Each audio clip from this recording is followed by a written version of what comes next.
জি প্রিয় ছাত্রছাত্রীরা, গতকাল অনেক কমেন্ট বক্সে অনেকে সাবজেক্ট বার অবজেক্ট নির্ণয় করা কৌশল যে একটা ক্লাস করেছিলাম, তো সেটার মতো অনেকে মানে অবজেক্ট এবং সাবজেক্ট ধরতে অনেকের জন্য একটু সমস্যা হয়েছে।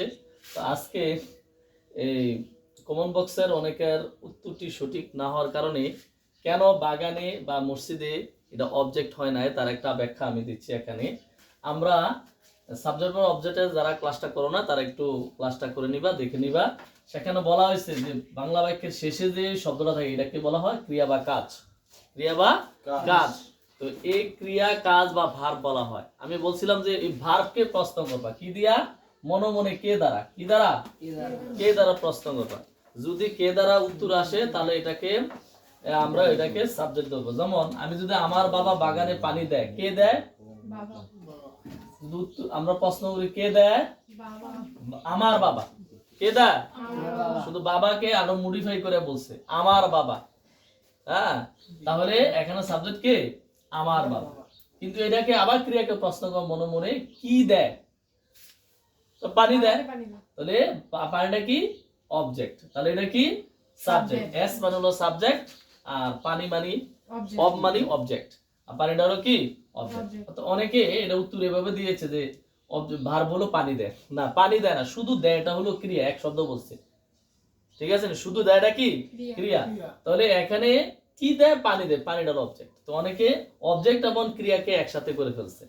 এখন আরেকটা হলো, এখন আমাকে যদি আমি যদি প্রশ্ন কি দেয়, তো এখন কি বাগানের উত্তর আসে? কি আসে? পানি আসে। কি আসে? পানি। কি দেয়? পানি দেয়। তাহলে পানিটা হলো অবজেক্ট। বাগানটা কি?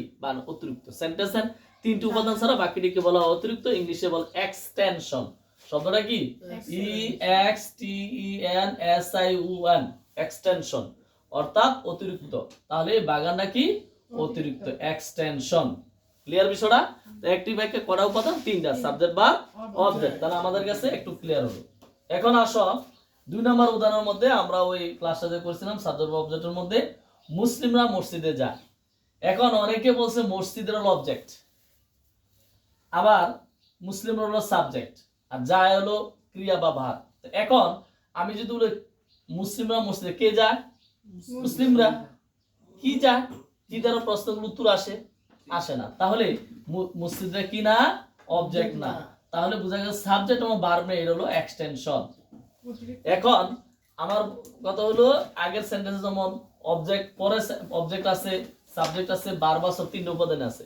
কিন্তু দ্বিতীয় সেন্টেন্সে সাবজেক্ট এবং ভার্ব আছে, অবজেক্ট নাই। তাহলে বোঝা গেল অবজেক্ট ছাড়াও কি হতে পারে? বাক্য হতে পারে।